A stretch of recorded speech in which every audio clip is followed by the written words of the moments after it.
कि इसको गुरु बनाऊंगा मैं, ये मछली पकड़ने वाला। नारद जी ने मन में सोचा मैं इसको गुरु नहीं बनाऊंगा। नारद जी फिर भगवान विष्णु के पास में गए। प्रभु वहां तो गुरु के रूप में एक मछली पकड़ने वाला मिला। नारद जी से भगवान ने कहा कोई भी मिला हो पर गुरु तो बनाओ। नारद जी ने जाकर मछली पकड़ने वाले मछुआरे के हाथ जोड़कर कहा कि मैं तुमको गुरु बनाना चाहता हूँ। मछुआरे ने कहा फालतू बात मत कर, कोने में बैठ जा, मछली पकड़ने जाना है, मुझे देरी हो रही है। चुप। नारद जी चुप होकर बैठ गए। मछुआरा फिर आया। नारद जी ने कहा कि मुझे मंत्र दे दो। चुप चुप चुप। नारद जी चुप बैठ गए। नारद जी ने सोचा मंत्र एक ही मिला है, इसके मुंह से केवल चुप। तो नारद जी भी उसी मंत्र का स्मरण करते करते भगवान विष्णु के पास जाकर कहे प्रभु गुरु भी मिला तो ऐसा गुरु मिला जिसने मंत्र तक नहीं दिया, केवल कह दिया चुप, इसके सिवाय कोई मंत्र नहीं देता। ऐसा गुरु किस काम का। भगवान विष्णु को क्रोध आ गया। नारायण ने कहा नारद तुमने मेरे पास आकर अपने गुरु की निंदा करी है, मैं तुम्हें श्राप देता हूं, 84 लाख योनियां तुम्हें काटना पड़ेगा। 84 लाख योनियों के चक्कर काटना पड़ेंगे तुमको। नारद जी तो हाथ जोड़कर खड़े हो गए, क्षमा कर दो प्रभु, मुझसे गलती हो। अब तो मुझे 84 लाख योनियां काटना पड़ेंगी, अब करूं क्या। लक्ष्मी जी से पूछा आप बताओ। लक्ष्मी जी बोले मैं क्या बताऊं। फिर पहुंचे ब्रह्मा जी से कि मुझे 84 लाख योनियां काटना है पृथ्वी पर, आप बताओ क्या करूं। ब्रह्मा जी कुछ नहीं बोले। तब शंकर जी के पास गए। नारद जी क्या बात है। नारद जी ने कहा 84 लाख योनियां काटना है, भगवान का श्राप लगा है। शंकर भगवान ने कहा अपने गुरु के पास जा, वो बता देगा कि 84 लाख योनि कब कटेगी। गुरु जी से जाकर कहा मछली पकड़ने जा रहा था मछुआरा, गुरु जी के पांव पकड़ लिया, अब तो छोड़ता नहीं नारद, कृपा करो। गुरु जी ने पूछा क्या हो गया। मछुआरे ने पूछा मुझे श्राप लगा है, 84 लाख योनियों के चक्कर काटूंगा तब जाकर मैं पार उतरूंगा। इतने में गुरु जी ने कहा तुझे 84 लाख योनियों के चित्र मालूम है। क्या हाँ मालूम है। गुरु जी बीच में खड़े हो गए और कहा एक काम कर, 84 लाख योनियों के चित्र बना इस रेत पर, समुद्र के तट पर, और इसका चक्कर काट ले, पार हो जाएगा, निकल जाए।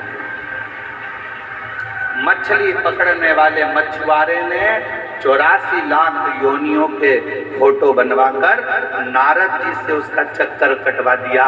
जैसे चक्कर कटा भगवान विष्णु के पास गए। नारायण ने गले में माला पहनाकर कहा वाह नारद तुम तो इतनी जल्दी 84 का चक्कर काट कर आ गए। नारद जी ने कहा जिसका गुरु मेहरबान तो भट्ठा पहलवान। महाराज साधारण बात नहीं है, मेरा गुरु मुझ पर मेहरबान हो गया। उसने कहा 84 योनियों के चक्कर बना, फोटो बना और चक्कर लग पार उतर जाएगा। भगवान विष्णु ने कहा बस गुरु होता ही ऐसा है, अपने शिष्य का एक क्षण में कैसे कल्याण कर देता है पर करता जरूर है, वो गुरु है।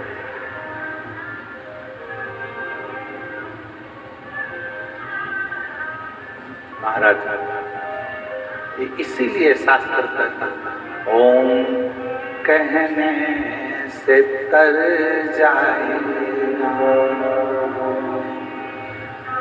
तेरा जीवन सवर जाएगा।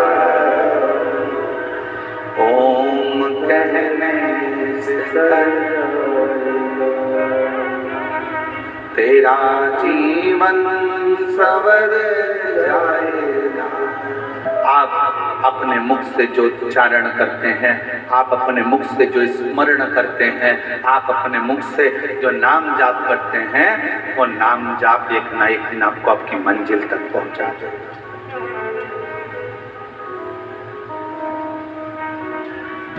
दिल से किसको गुरु मानते हो वो आपके ऊपर निर्भर करता है।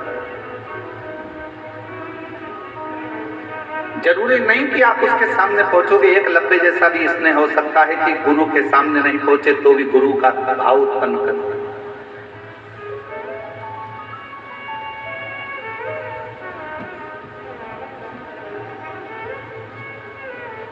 बस हृदय की पुकार, हृदय।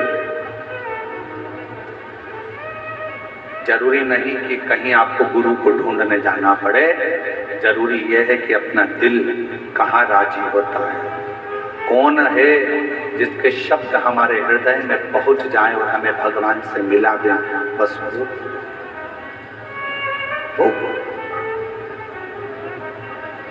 और गुरु बिन ज्ञान न उपजे, गुरु बिन संशय ना मिटे। जीवन में संशय को मिटाने वाला भी अगर कोई गुरु हो, भले आपकी सास हो, आपके ससुर हो, पति हो, पत्नी हो, यहाँ तक शास्त्र कहता है, माता देवहूति ने तो अपने बेटे को गुरु बना लिया था, कपिल महाराज। कोई तुमसे कहे गुरु जी कैसी बात करते हो, क्या अपने रिश्तेदार को गुरु बना, क्यों नहीं? माता देवहूति ने अपने पुत्र बेटा कपिल महाराज को अपना गुरु बनाया, और कपिल महाराज ने अपनी मां को ज्ञान दिया था, मां बुढ़ापे में आंखों से अगर दिखना बंद हो जाए तो इन आंखों से ना देखते हुए भीतर की आंख से अंदर बैठे हुए परमात्मा को देखना चालू कर देना। ये कपिल महाराज बोले। कपिल देव महाराज ने कहा अपनी माता देवहूति से, मां बुढ़ापे में अगर सुनना बंद हो जाए, इंद्रियां काम करना बंद कर दे, तो अपने भीतर की आवाज सुनना प्रारंभ कर। कपिल देव महाराज ने कहा, मां अपने भीतर की आवाज सुन। रावण इंद्र को संयम में कर लिया, रावण ने इंद्र को अपने संयम में कर लिया था, रावण ने इंद्र को अपने वश में कर लिया था, रावण ने 33 कोटि देवताओं को अपने वश में कर लिया था, रावण ने पूरे संसार को अपने वश में कर लिया था। केवल रावण एक चीज वश में नहीं कर पाया था, वो खुद की इंद्रियां थी, जिसको रावण ने वश में नहीं करा था। इंद्र को वश में करना सरल है, पर इंद्रियों को वश में करना कठिन है। ये इंद्रियां बड़ी विचित्र है। कल एक व्यक्ति को आवाज सुनाई नहीं दे रही होगी, तो वो वहां खड़ा होकर हवाई लगाने लगा, नाचने लगा।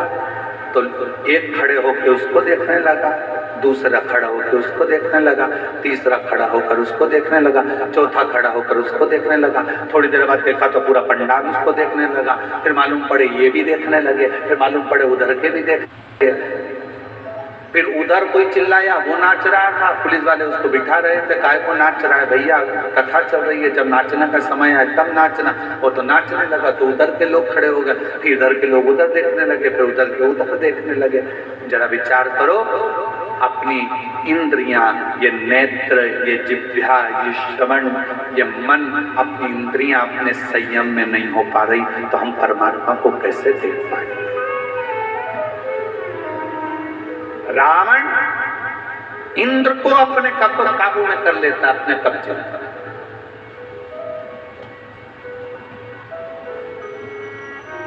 रावण इंद्र को अपने संयम में कर लेता है, रावण देवताओं को अपने कब्जे में कर लेता है, रावण सबको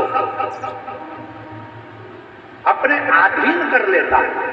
पर लंका का राजा रावण अपनी इंद्रियों को अधीन नहीं कर पाता। जानकी जी को देखा, इंद्रियां बिगड़ गई, लेकर बहन सूप न खाने कुछ कहा, इंद्रियां बिगड़ गई, गुस्से में लाल हो गया।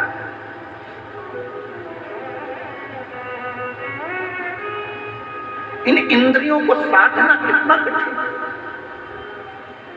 अरे आज के जमाने में अच्छे अच्छे महात्मा, संत, महाराज, बड़े बड़े जितने भी हैं, इंद्रियों को साधना सबसे कठिन काम है कि अपनी इंद्रियों को भी साधना।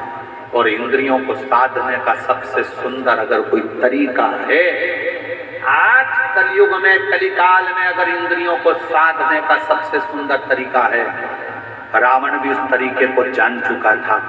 रावण ने विचार कर लिया था, मैंने इंद्र को अपने कब्जे में कर लिया, मैंने इंद्र को अपने संयम में कर लिया, मैंने देवताओं को अपने अधीन कर लिया। रावण समझ चुका था सबको मैंने अपने अधीन कर लिया, पर मेरी इंद्रियां मेरे अधीन नहीं हो रही है। तब रावण ने विचार करा कि इंद्रियों को अधीन करने के लिए क्या करना पड़ेगा। तो मन में सोचा, शंकर भगवान के शिवलिंग पर 1 लोटा जल चढ़ाना पड़ेगा, शंकर भगवान के शिवलिंग को अपनी लंका में लाना पड़ेगा, शंकर भगवान के शिवलिंग को लंका में लाकर पूजन करना पड़ेगी, शंकर भगवान के शिवलिंग के पास रोज जाना पड़ेगा।